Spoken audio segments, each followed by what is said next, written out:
Doktor, uyda bolamga qo'l qildirgandim, oyoqlari ishlamay qoldi. Oddiy bir ukol, lekin noto'g'ri qilinsa halokatli oqibatlarga olib keladi. O'zbekiston bo'ylab minglab insonlar noto'g'ri qilingan ukol qurboniga aylanishmoqda.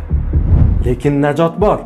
Neuron Plus klinikasida aynan noto'g'ri qilingan ukol tufayli zararlangan nervlarni NMG apparati yordamida aniqlashadi va zamonaviy TMS apparati yordamida davolashadi.